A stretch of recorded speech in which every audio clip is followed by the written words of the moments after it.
नमस्कार, एक बार फिर बहुत स्वागत है आप सभी का। आप देख रहे हैं इंडिया टीवी का चुनाव मंच। चुनाव होने जा रहा है महाराष्ट्र के अंदर, लेकिन चुनाव किस लिए होते हैं?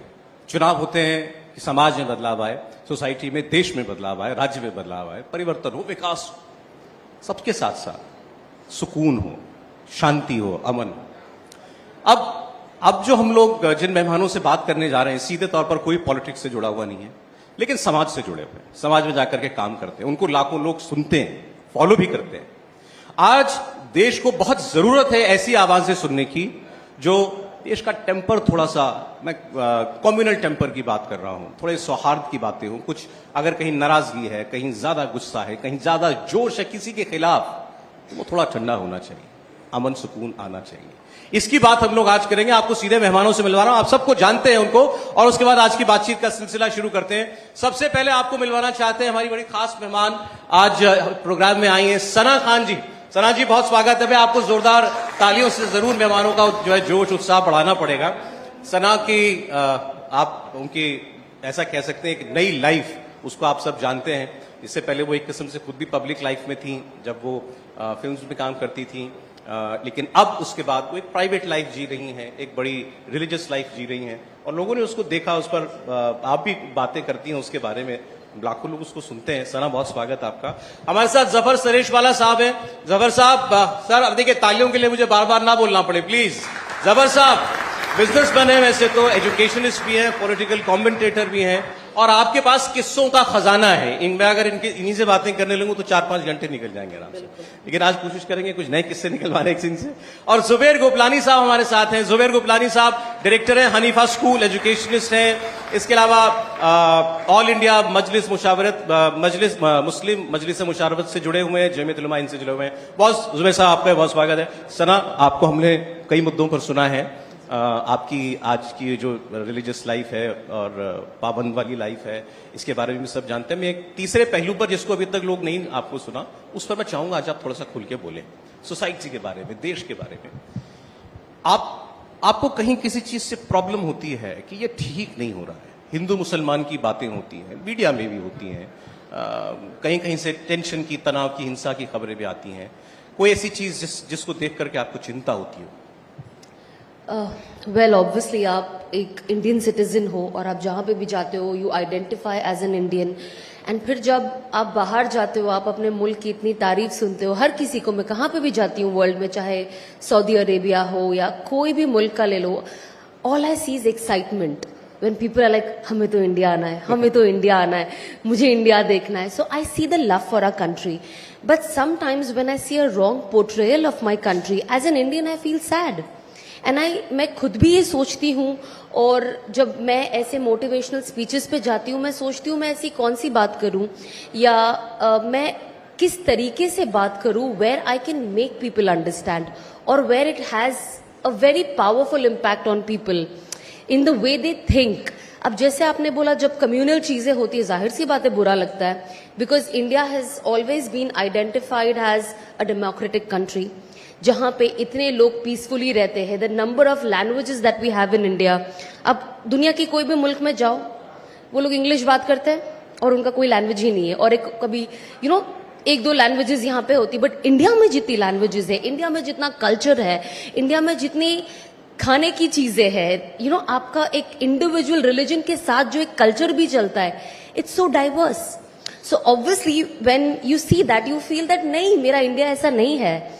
इंडिया के लोग जितने हॉस्पिटेबल है, जितने वेलकमिंग है, वो शायद ही आपको बाहर मुल्क में उतने मिलेंगे। वहां पे लोग थोड़े से उनके पास टाइम भी नहीं होता इतना किसी के लिए, और हमारे पास टाइम ही टाइम होता है। हम एयरपोर्ट से लेने भी आ जाते हैं, हम छोड़ने भी जाते हैं, उनके साथ घूमते भी रहते, अपने दिन का काम भी छोड़ देते हैं। जो जॉब्स वाले होते हैं वो ऑफिस से भी ऑफ ले लेते, लेकिन आप बाहर के मुल्कों में जाओगे तो ये नहीं होता है। तो जब मुझे लगता है कि मेरी कंट्री में इतनी सारी ब्यूटिफुल चीज है, तो ये इतनी पेटी सी चीज communal, it's not just Hindu Muslim, but there are so many multiple layers of religions and sects that we have, and there is tension between that as well. So I think मुझे ऐसा लगता है as an individual कि इस चीज को हमें इस तरीके से एक तरीका कुछ गवर्नमेंट निकाले और यूनिटी और पीस लाए कि दो लोग लड़े नहीं। क्यों लड़ना है हमें? हमें अगर हम लड़ते रहेंगे तो कंट्री आगे कैसे बढ़ेगी? हम तो फिर यही रह जाएंगे, अच्छा मुझे आपको नीचे दिखाना है, आप बोलोगे आपको मुझे नीचे दिखाना है। इसमें where is the country leading, where is the youth going? We have to imagine, हमको सोचना है कि हमारे जो यूथ है माशाल्लाह से वो इतने पढ़े लिखे हैं अभी, हम इंपॉर्टेंट चीज के बारे में सोचे वे वी कैन लिटरली जहां पे हम अपने कंट्री को रिप्रेजेंट करें। कहाँ गलत जा रहे हैं हम लोग? जैसा आपने कहा है टेंशन है, मुझे यही नहीं समझ में आ रहा है कि ये कभी कभी जब मैं देखती हूँ कि ये लड़ क्यों रहे हैं और ये केरोसिन आ रहा कहां से और ये तीली आ रही कहां से। Sometimes you can't find the answer but you have to find a solution. अब अगर मुझे ये नहीं पता कि ये चीज आ रही कहां से, तो एटलीस्ट मैं कोशिश करूं कि अगर मैं, अब जैसे हम यहाँ पे गैदरिंग में बैठे थोड़े लोग हैं, मैं कोशिश करूं कि मैं यहाँ पे पॉजिटिविटी फैलाऊं, मैं कोशिश करूं कि आपके दिलों में मैं एक दूसरे के लिए इज्जत डालूं, या एक दूसरे के अंदर अगर मेरे दिल में कोई क्वेश्चन है मैं उसे इस तरीके से बताऊं कि आपके अंदर ये एक सवाल उठ रहा होगा लेकिन आपके बिना पूछे मैंने उसको जवाब दे दिया, तो एक इंसान का माइंड क्लियर होता है। अब एक इंसान जब कम्युनल कोई भी आप चीज देखते हो हाइपोथेटिकली, तो एक इंसान in general there is a hate for a community, there is a in general there is a hate tension होती है तो हेट आ ही जाता है ना, नेचुरल सी बात है। जो हम देखते हैं, जो हमें दिखाया जाता है, जो हम सोशल मीडिया पे देखते हैं, अब उसमें से तो कितनी बात सच है, उसमें से आधी चीजें तो बस it's only for the media. तो वहां पे हमें लगता है कि एज अ सिटीजन मुझे क्या करना है, how do I suppress this instead of उसको बढ़ावा देने की जगह। काम करते हैं आज हम, जैसे आपने कहा कि कभी कभी ये हेट्रेड को जो है जन्म दे रहा है कम्युनिटीज के बीच में या किसी इंसान के बीच में सामने वाले के लिए। कुछ इश्यूज पर बात करते हैं ऐसे जो हम लोग अपने सामने देख रहे हैं। जैसे फॉर एग्जाम्पल अभी उत्तर प्रदेश में यात्रा निकल रही थी दुर्गा उत्सव के मौके पर, पत्थरबाजी हो गई, लड़का मारा गया उसके अंदर। एक साइड दूसरे को ब्लेम करेगी, इन्होंने शुरू किया, दूसरा इनको ब्लेम करेगा, इन्होंने शुरू किया। मैं उसमें जाता नहीं, ये हो क्यों रहा है? और एक जगह नहीं हो रहा है सर जबर साहब, यूपी में कई जगह, झारखंड में हो रहा है, गुजरात के अंदर हो रहा है, महाराष्ट्र में भी एक आध जगह हुआ। एक पैटर्न बन गया है भाई, एक जुलूस, एक यात्रा, धार्मिक यात्रा निकलेगी, वो बिना टेंशन के हो जाए, आज ही बड़ी बात होगी। हम कैसे पहुंच गए यहां पर? देखिए, आपने जो जुलूस की बात की, मेरा ताल्लुक अहमदाबाद से और हम बड़े हुए हैं फसाद देखकर। इन्हें बचपन से, हमारे ज़माने में तो ये होता था कि हर 2 साल में एक ज़बरदस्त राइट होता था। 85, 87, 90, 92 और फिर 2002 में हुआ।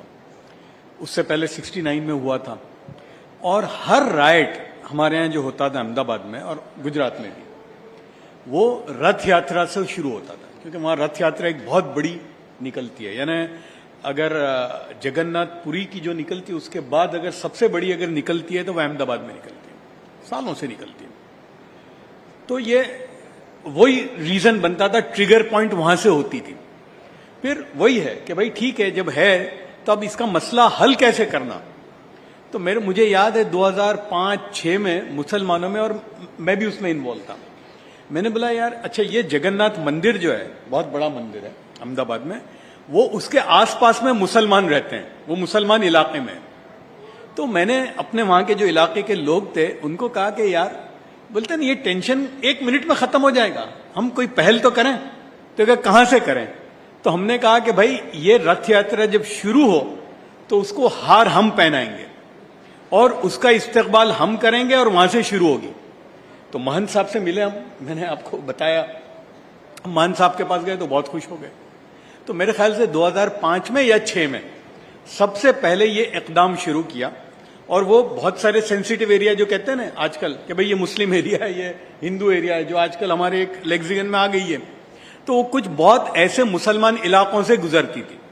तो हमने कहा कि भाई वो जब गुजरती है और बड़ी यात्रा होती है, तो हमने ये तय किया वहां के इलाके के लोगों से कि भाई हम उसका इस्तकबाल करें, जब हमारे इलाके में वो एंटर हो हम इस्तकबाल करें पानी से, शरबत से। क्या बात।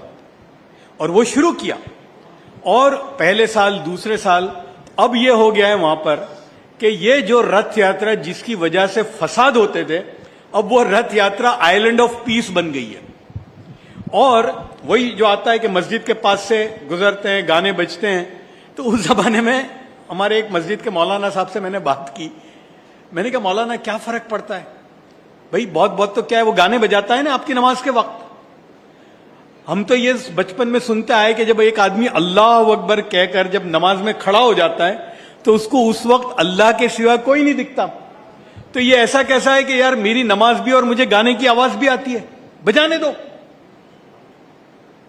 आज 2 ये मिनट के सबसे बड़ा फ्रिक्शन पॉइंट है सर। सुनिए, हुआ ये, देखिए अब हमने ये इस्तकबाल शुरू किया, उनका वेलकम शुरू किया। पानी की परब लगाते थे जो मुहर्रम में लगती है मुसलमान इलाकों में, तो वो रथ यात्रा में लगाते थे, शरबत पिलाते थे, फूलहार करते थे।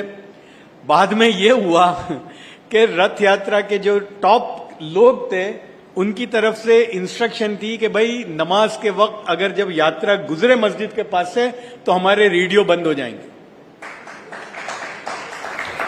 इतना आसान है। किसी को ये पहल करनी पड़ेगी, किसी को निकलना पड़ेगा कि भाई ठीक है हम इसका मसले का हल करते हैं, वरना ये चलता चला जाए। नहीं, अभी अबू आजमी साहब थे अभी 1 घंटा पहले, उन्होंने कहा एक्शन का रिएक्शन होगा। आप मस्जिद के बाहर पटाखे क्यों चलाओगे, मस्जिद के बाहर आप गाना क्यों चलाओगे? उनके लिए वो प्रोवोकेशन है, और फिर ये कि एक्शन का रिएक्शन करेंगे। हमेशा मैं कहा करता हूं, बल्कि आपको एक बार मैंने कहा था, आपने पूछा मुसलमानों को क्या करना चाहिए, तो मैंने कहा खामोशी। इसलिए कि प्रोवोकेशन होंगे, कभी रथ यात्रा के नाम पे, कभी दूसरी यात्रा के नाम पे, कभी मस्जिद के नाम पे, मस्जिद के पास गाने बजाना, ये सब होगा। एक तबका है जिसका काम है प्रोवोक करना, रिएक्ट। तो आप रिएक्ट मत करो।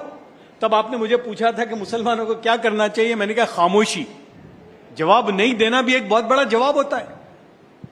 क्यों जवाब देना हर चीज का? नहीं, वो कुछ लोग चाहते हैं कि आप जवाब दो। दोनों तरफ से होता है कि मैं कुछ छेड़ूं, भाई छेड़ो, तो छिड़ते क्यों हो तुम? हां, छिड़ने की जो चीजें हैं वो है कि मैं तालीम याफ्ता हूं कि नहीं हूं, मेरे अंदर ग्रेजुएशन आया कि नहीं आया, मैं यूपीएससी के एग्जाम में इतने कम हम क्यों बैठते हैं, कारोबार में हम और इकदाम क्यों नहीं करते।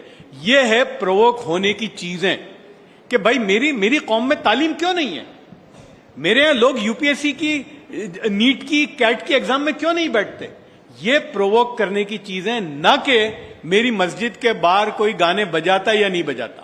ये प्रोवोक करने की चीजें नहीं है। नहीं, देखिए अब बहुत शुक्रिया। मोदी साहब को 10 साल हो गए sir as prime minister, BJP की सरकार को, यहां भी बीजेपी की सरकार रही।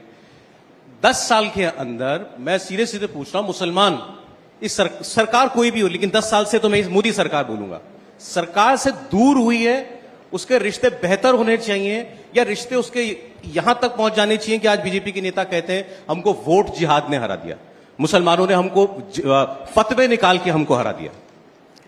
ऐसा है कि हिंदुस्तान के मुसलमानों का एजेंडा हिंदुस्तान के हिंदुओं से अलग नहीं हो सकता। हिंदुस्तान का हिंदू जो सोचता है देश के बारे में, वही मुसलमान भी सोचता है देश के बारे में। ये बात सब लोगों को बहुत साफ तौर पे समझ लेनी चाहिए। मैं यहां पैदा हुआ, इस मिट्टी से मुझे मोहब्बत है, और वो एक नेचुरल चीज होती है, मिट्टी से मोहब्बत होना, अपनी सरजमी से मोहब्बत होना। रहा सवाल सरकारों का, सरकारें आती जाती हैं। जो सरकार बैठी है, आपको लगता है कि वो सरकार आपके खिलाफ काम कर रही है, या आपको ऐसा लगता है कि वो सरकार ने कहीं पर कोई एजेंडा ऐसा चलाया है, हमको जाके बात करनी चाहिए, उनसे मिलना चाहिए, अपनी बात रखनी चाहिए कि हम ये चाहते हैं। मुसलमानों के मसले की बात करें हम, रोटी कपड़ा मकान, ये सब जूनी बात हो गई। मुसलमानों के इलाकों में काम होता नहीं होता, जूनी बात है। मुसलमानों का आज सबसे बड़ा अगर कोई प्रॉब्लम है वो एजुकेशन है। मुसलमान पढ़ता नहीं, ये कहते कहते कहते कहते सदियों गुजर गई। नरेंद्र मोदी साहब ने जब कहा था कि मैं देखना चाहता हूं कि एक हाथ में कुरान हो और एक हाथ में कंप्यूटर हो, हम उनको गले लगाना चाहते हैं। हम कहते हैं कि पूरे हिंदुस्तान में जहां जहां पर कॉरपोरेशंस की स्कूलें हैं, ग्राम पंचायत की स्कूलें हैं, मुस्लिम इलाकों में हैं या मुस्लिम और हिंदू इलाके के बॉर्डर पर है, हम उस पर काम करने के लिए तैयार हैं। वो स्कूलें हमको चलाने दे दो, हम सबको पढ़ाएंगे, और वहीं से गंगा जमनी तहजीब भी निकलेगी। ये सारी जो फसाद की जड़ है ना, वो जाहिलियत से शुरू होती है कि एक आदमी है जिसने पढ़ाई नहीं, न दीन पढ़ी न दुनिया पढ़ी। अगर सिर्फ दीन पढ़ा है तो भी वो अधकचरा है, और अगर उसने दुनिया पढ़ी है तो भी अधकचरा है। दोनों चीजें, मजहब और असरी तालीम अगर आप साथ में लेके चलते हैं, मैं ये कह सकता हूं दावे के साथ, झगड़ा, नफरत, हेटरेट, लड़ाई सारी की सारी खत्म हो जाएगी। क्योंकि इस्लाम भी वही सिखाता है। आपको किसी भी मजहब की तालीम में आपको ये नहीं सिखाया जाएगा कि आप लड़ाई करें। दोनों तरफ से कुछ लोग, जैसे जफर भाई ने कहा ना कि दोनों तरफ से कुछ लोग हैं जो इन चीजों को जिंदा रखना चाहते हैं। वो कुछ लोगों को बहुत सारे ज्यादा लोग मिलकर उस चीज को खत्म नहीं कर सकते। वो थोड़ी सी गर्मी फैलाते हैं, क्या हम ठंडक नहीं फैला सकते? क्या हम मिलजुल के काम नहीं कर सकते?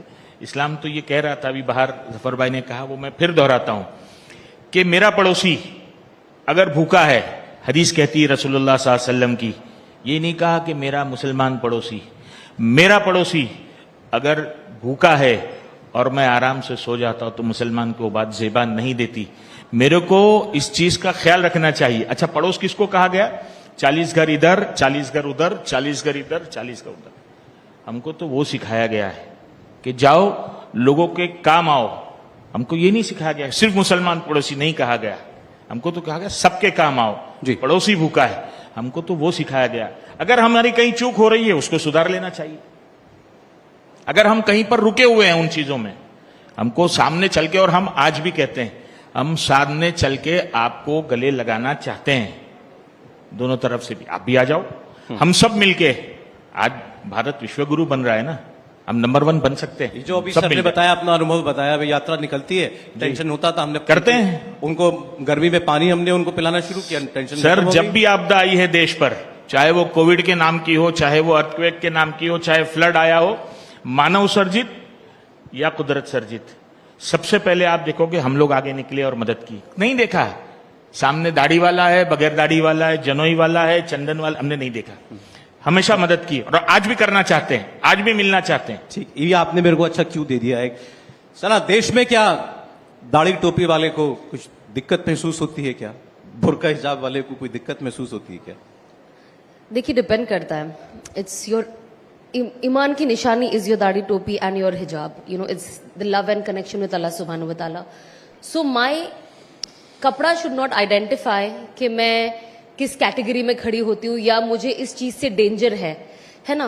हर किसी को एक फ्रीडम होनी चाहिए। जैसे आपको फ्रीडम है जो आप पसंद करते हो वो पहनने का, वैसे मुझे भी फ्रीडम है कि मैं वो पहनूं जो मुझे पसंद है। लेकिन अगर उस चीज से डर का माहौल क्रिएट होता है, देन दैट इज सैड। क्यों होता है? जैसे कि इन्होंने जो बोला एकदम करेक्ट बोला है। रिमेम्बर जब कोविड का भी टाइम था और हम जब खाना बनाकर बाहर सर्व करते थे, और जब मेरा जो एक हेल्पर है वो जाता था, वो टोपी पहन के जाता था खाना बांटने के लिए। एंड आई रिमेम्बर वो मुझे कॉल करके बोलता है, जब वापस आया तो मुझे कहता है कि मैम, ये जब आज हम लोग बांट रहे थे ना, तो ये एक सेक्शन में ना नॉन मुस्लिम्स जो थे ना बहुत पीछे खड़े थे। उसमें से फिर एक लेडी ने आके पूछा कि ये खाना सिर्फ मुसलमानों के लिए है?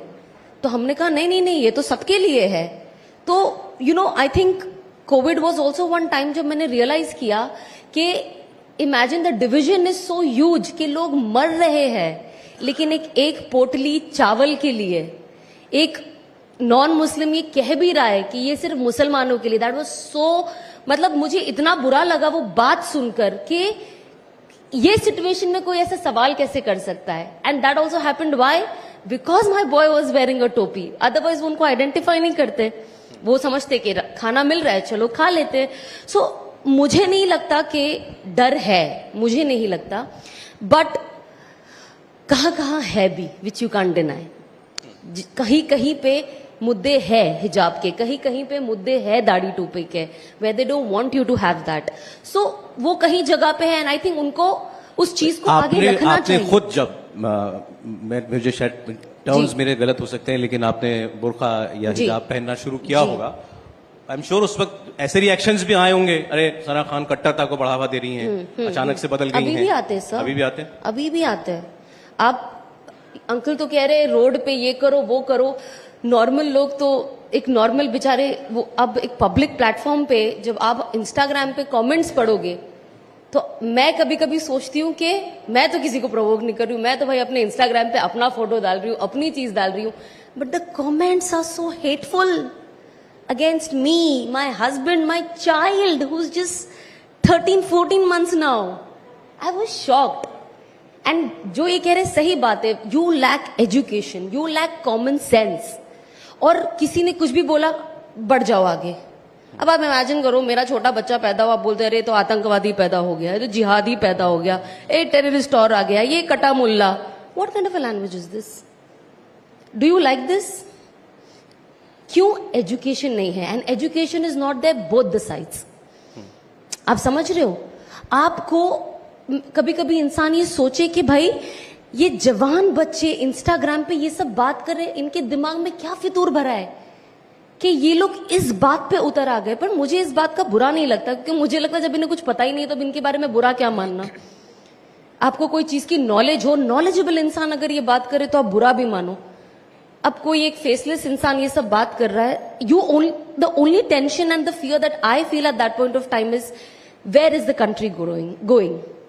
जब यूथ ऐसी हरकत करता है, बिकॉज यूथ ही तो फ्यूचर है ना इस कंट्री का. हर कंट्री का फ्यूचर इज यूथ.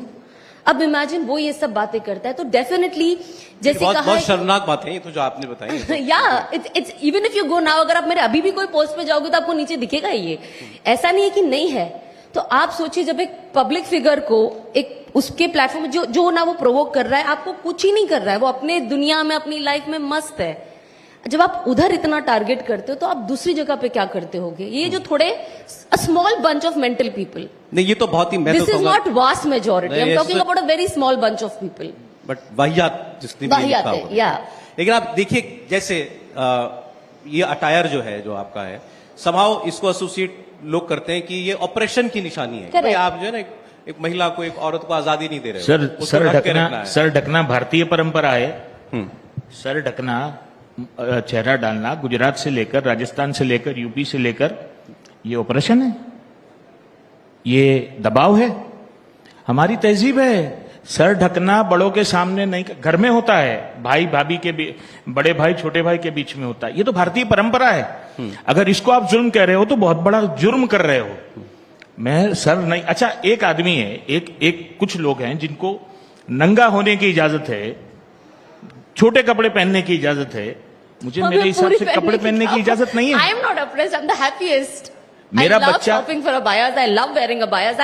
मैं सोचती हूँ और बढ़ा लो, और लूज करो, और ये करो. मेरी चॉइस है, मेरा फ्रीडम क्यों छीना जा रहा है? मुझे नहीं लगना आप जैसा, मुझे नहीं जीने आप वाली जिंदगी. आप भी मत जियो मेरी जैसी जिंदगी, आप भी मत लगो मेरे जैसे, नो प्रॉब्लम. बट आप सामने वाले को क्यों सफोकेट कर रहे हो आपकी थिंकिंग से? अब तो ये तय किया जाता है कि बच्चा कौन सी स्कूल में पढ़ेगा. अब तो ये तय किया जाता है कि अब्दुल यहां रहेगा और रमेश वहां रहेगा. इससे आप नफरतों को, कानून बने हुए हैं उस पे, आप नफरतों को बढ़ावा दे रहे हो, नफरतों को कम कर रहे हो. इन चीजों को खत्म करने के लिए हम जैसे लोगों को और सरकारों को आगे आना पड़ेगा. देखिए, ये तो बिल्कुल, इसमें तो कोई हमारे देश में विवाद ही नहीं हो सकता कि कोई क्या पहनेगा. ये उसका अपना पर्सनल चॉइस है भाई. क्या खाएगा. हमारे यहाँ इशू तब शुरू हुआ था जब मेरे ख्याल में कर्नाटक में किसी स्कूल में बच्चों को, बच्चे ना पहन के यहाँ यूनिफॉर्म पहने, बच्चियां जो हैं वो ना हिजाब पहने. ऐसे वो सिर्फ हमने सुना था, हुआ तो बहुत था, सिर्फ ये बहुत वायरल हुआ था. That was not the first. मैं कह रहा हूँ वो वहां से हमने इसको सुना, बट ये किसी की पर्सनल चॉइस है, वो क्या पहने. वो बहस में जाऊंगा कि ये है ऑपरेशन का सिंबल है या नहीं, तो फिर वो बहस बहुत लंबी हो जाएगी. लेकिन जैसे अभी 2 दिन पहले अभी जामिया इस्लामिया यूनिवर्सिटी में, आप गए हुए होंगे, वहां पर एक इंसिडेंट हुआ अभी कि कुछ बच्चे जो हैं वहां पर दिवाली का दिया विया से रंगोली वगैरह बना करके अपना दिवाली मना के, उसके बाद छुट्टियों में सब लोग चले जाएंगे दिवाली पर. तो वहां पर भारत माता की जय और दूसरी तरफ से फिलिस्तीन जिंदाबाद ये शुरू हो गया. और उनका ये इल्जाम है कि वो लड़के वहां पास आए और जो हमारी हिंदू लड़कियां थी उनसे कहा कि अब यहां पर तुमको आना है तो हिजाब पहन करके आना. जैसे ये कि आपकी आजादी कोई नहीं छीन सकता कि आप क्या पहने, दूसरे वाले को नहीं भी कहा जा सकता. कोई नहीं कह सकता ना कि आप, because this is a Muslim students majority university, so you come in that attire. ये भी तो गलत है. देखिए, बिल्कुल ये है, यानी मैं बिल्कुल इनकार नहीं करता कि एक नफरत का एक माहौल है, लेकिन सिर्फ है और उसका जिक्र करते करते तो हमारी जिंदगी निकल जाएगी. अब हमको एक ऐसा इकदाम करने की जरूरत है कि इसको कम कैसे करें हम.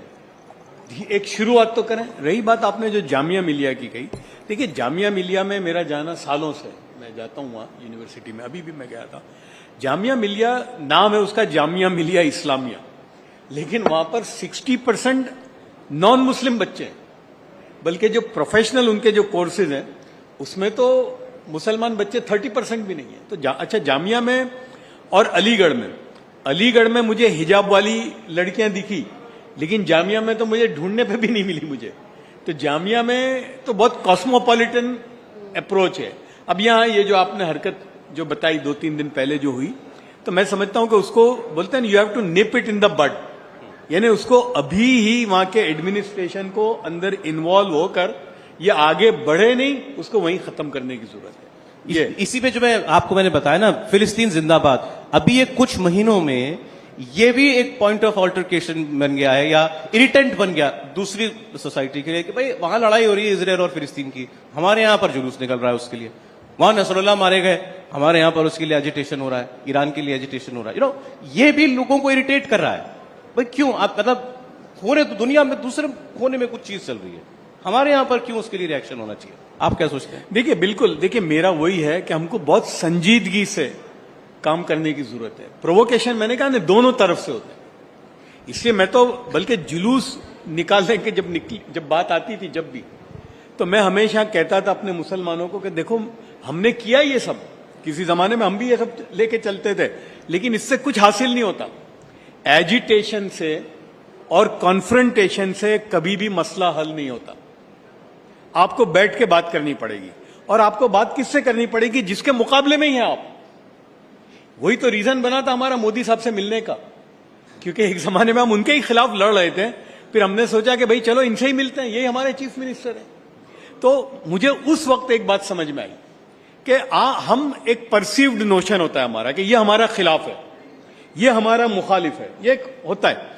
लेकिन हम जब बैठ के बात करते हैं और अपनी बात रखते हैं, तो मैंने देखा कि आम तौर से जो लोग हैं हमारे यहां, उसकी इस्तिलाह ये है कि ज्यादातर लोग सलीमुत्तबा लोग हैं। सलीमुत्तबा कहते हैं कि अगर आप समझदारी की बात करो तो आदमी सोचता है नहीं यार ये जफर भाई की बात में दम है। जैसा आपने हिजाब की बात की, मैं कहता हूं कि देखिए संजीदगी से बात करने से कैसा मसला हल होता है। मैं इंग्लैंड से आया 2005 में।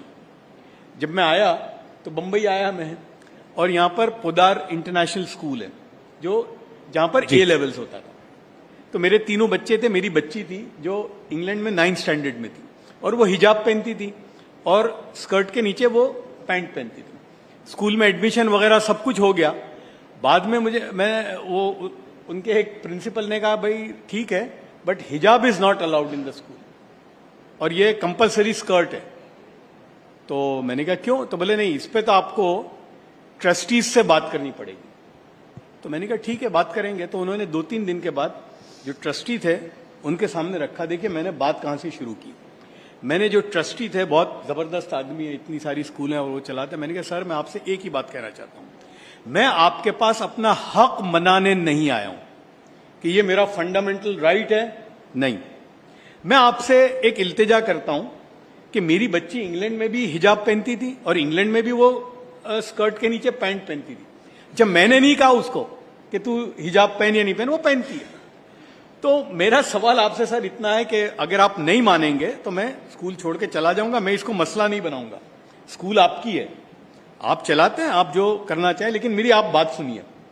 तो मैंने उनसे ये कहा कि सर आपको, ये ना उनका ये कहना था कि ये एक किस्म का एग्जैजरेशन है, भाई इतनी बच्ची को सर क्यों ढांकने की जरूरत है, उसको स्कर्ट के ऊपर नीचे पहनने की क्या जरूरत है? तो it is a form of exaggeration. तो मैंने कहा सर इस एग्जैजरेशन से तो आपको प्रॉब्लम है, लेकिन एक एग्जैजरेशन हुआ है कि जहां लड़कियों के सारे कपड़े उतार दिए और उसको स्किम्पी ड्रेस के अंदर खड़ा कर दिया है, तो उस एग्जैजरेशन से सर आपको प्रॉब्लम नहीं है, इससे क्यों है? इमीडिएटली उन्होंने क्या कहा प्रिंसिपल को, यार सरेशवाला साहब की बात में दम है। मैंने ये नहीं कहा मेरा हक है, मैंने कहा मैं आपसे इल्तिजा करता हूं, अगर आप मानेंगे तो ठीक है, नहीं तो मैं अपनी बच्ची को दूसरी स्कूल में ले जाऊं। उन्होंने फौरन इजाजत दी कि बेटा तुम हिजाब पहन के आ सकती हो, और एक प्रिंसिपल ने यह कहा कि नमाज पढ़ना हो तो मेरे रूम में आके पढ़ लेना। तो 2 मिनट में मसला हल हो गया। यही जो आपने कर्नाटक की बात छेड़ी थी, ये कर्नाटक में जब मसला हुआ, मैंने फोन किया एक बच्ची के बाप को कि देखो यार इसको मसला मत बनाओ, इसको स्कूल के लेवल पे इसको सॉल्व कर दो, वहां बैठकर। नहीं तो होगा क्या, दो तरफ से लोग खड़े हो जाएंगे और दोनों की दुकान चलेगी। एक भगवे वाले भी आएंगे और इधर वाले भी आएंगे, और होगा क्या, तुम्हारा मसला तो साइड में रह जाएगा और ये दो की दुकानें चलेंगी। और वही हुआ, वो बच्चियां तो साइड में हो गई और दोनों की दुकान चली। तो मैं समझता हूं कि हमको सिचुएशन को डिफ्यूज करने की जरूरत है जी, ना कि इन्फ्यूज करने की। So we need to do that. Discussion, dialogue, शांति की पहल, हर बात पर रिएक्ट करने के बजाय सामने वाले को कभी समझ भी लें, कभी थोड़ा नहीं, एक बर्दाश्त बहुत भी करें। खूबसूरत तारीख रही है जी। अपने मुल्क की। मैं उस स्कूल में पढ़ा हूं जहां मेरे अलावा कोई मुसलमान नहीं था। हाँ, मुझे कभी कोई तकलीफ नहीं हुई, आज तक नहीं है। हम आज भी एक थाली में खाते हैं, कभी नहीं हुई तकलीफ। ये माहौल दोबारा क्यों नहीं बनाया जा सकता है सर, बिल्कुल, और बनाना पड़ेगा, और हम तैयार हैं। बनेगा। आप हम जैसे तैयार लोगों की हैं। मदद लगेगी एक इसमें, और दिलचस्प लेकिन बात जरूर बताऊं मिलेगा सर। सर, मेरे पास समय थोड़ा कम है। बस एक आखिरी हाँ, दिलचस्प बात पहले बता दूं, ये जितने हेटमोंगर्स हैं ना, जो नफरत फैलाने की बात करते हैं, जरा निजी जिंदगी में जाकर देखो, उनके सारे बिजनेस पार्टनर्स मुस्लिम होंगे। मैं आपको चैलेंज के साथ कहता हूं, बहुत जिम्मेदारी से कहता हूं। आप अपना काम करने के लिए तो साथ लेते हो, देश का काम करने के लिए नफरत फैलाते हो, नहीं चलेगा और ज्यादा लंबा नहीं चलेगा। हम पहले भी साथ थे, आज भी हैं, कल भी रहेंगे, और साथ में मिलकर देश को उस चौटाई पर ले जाएंगे जहां पर किसी ने सोचा भी नहीं होगा। बहुत अच्छी बात आपने की जुबेर साहब ऐड जी। या इस पे ऐड करना है मुझे कि देखिए, करना पड़ेगा। 2002 के फसाद हमारे सबके सामने है। हमारी ऑफिस जो है उससे लगकर विश्व हिंदू परिषद का हेडक्वार्टर है। उस जमाने में तोगड़िया साहब बड़े पेश थे, तो हमारी ऑफिस जली थी, 3 दिन तक जलाई गई। और जो जलाने वाले लोग थे वो बाद में आते जाते थे, वही आसपास के लोग थे। तो हम लोग पुराने जमाने से, मेरे ग्रैंडफादर के जमाने से मेडिकल मदद करते हैं सबकी। जैसे कहा ना कि भाई कोई भी हो, हिंदू मुसलमान, मेडिकल, तो हम लोग दवा, ऑपरेशन या इस किस्म का। जी, तो उसमें एक जो था, जो जलाने वाला था, उसकी मां को कैंसर हो गया था। तो उसको वो कीमोथेरापी का एक इंजेक्शन उस जमाने में 90,000 रुपीज का। अब वो तो मालूम है ना, इनको इस्तेमाल करते हैं, बाद में उनका कोई पूछने वाला नहीं होता। अब वो बेचारा जलाने में तो बड़ा आगे था। तो मैंने अपनी ऑफिस में कहा कि यार उसकी भी मां को दे दो। तो हमने 2 इंजेक्शन दिए, 3rd में उसका इंतकाल हो गया, शी डाइड। कौन? जिसने मेरी ऑफिस जलाई थी। उसके बाद बहरहाल कुछ महीनों के बाद वो मुझे अपने घर ले गया, और घर ले जाकर उसके बच्चों को बोला कि भाई हमारे यहां गुजराती में कहते हैं, बोले साक्षात भगवान तो नहीं जोया, साक्षात भगवान आज है, यानी मैं हूं। क्योंकि मैंने तो उसकी मां की मदद की। नॉर्मल है भाई, वो जलाने वाला तो ये था, उसकी मां का क्या कसूर था। उसके बाद से वो हर दिवाली में मेरे घर पे आकर मिठाई का डब्बा लेके आता। तो ये है, हमको नफरतों को खत्म करने की जरूरत है, बिल्कुल। और ये लोगों को आना पड़ेगा सामने। आप लोगों की जिंदगी के किस्सों से मुझे लगता है बहुत लोगों को कुछ नसीहत भी मिली होगी, और हम सीखें। और जैसे बात हुई, प्यार की बात हो, मोहब्बत की बात हो, शांति की बात हो, अमन की बात हो, नहीं तो माचिस चिंगारी लगाने वाले तो अपना काम करते रहेंगे। बहुत शुक्रिया जुबेर साहब, सना बहुत करो और शुक्रिया करने दो। जबर साहब, बहुत धन्यवाद। आप प्रोग्राम में, बहुत शुक्रिया।